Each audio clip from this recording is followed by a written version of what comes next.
Just under 5 years between 2016 and 2021, Parliament authorized government to borrow 77 loans, estimated at $9.5 billion US dollars, or 34 trillion shillings. The Vice President. This accounts for almost 50% of the total public debt burden, which stands at 65 trillion shillings as of April 2021. Documents from Parliament on the breakdown of these loans indicate that 32.2% of the loans went to Works and Transport Ministry, Budget Support 31.1%, Ministry of Water and Environment 12.1%, and the Ministry of Energy and Mineral Development 7.8%.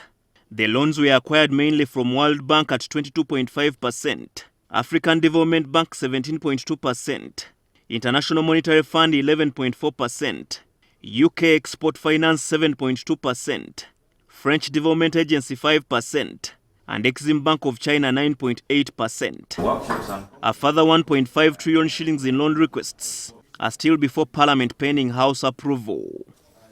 As the country's debt burden spirals to unsustainable levels, Parliament is on the spot for failing to play its oversight role in processing these loans. But MPs on the Committee on National Economy, which scrutinizes the loans to them, made to lay strategies on reversing this trend. And so one of our mandates is to ensure that we try to advise government through Parliament on which best sectors for which they can actually borrow. Borrowing has never been bad, but how we use the resources. So we should only be borrowing for productive sectors.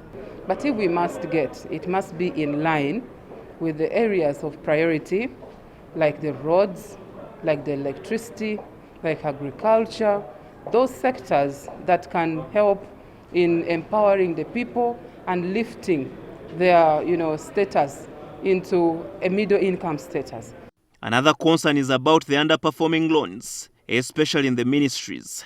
We have challenges of low absorption, so some projects are stalled. So we just need to know that the money we borrowed has been used for the intended purpose.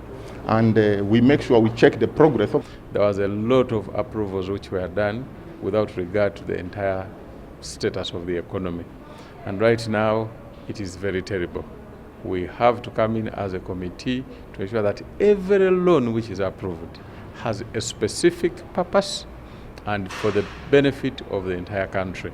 As a way of creating checks and balances, the new leadership of this committee has passed a resolution to have the Ministry of Finance present an official letter from the President seconding any loan request before the committee. This is one of the measures of ensuring that the loans are borrowed for the right purposes. Habad Ziwa, NTV, at Parliament.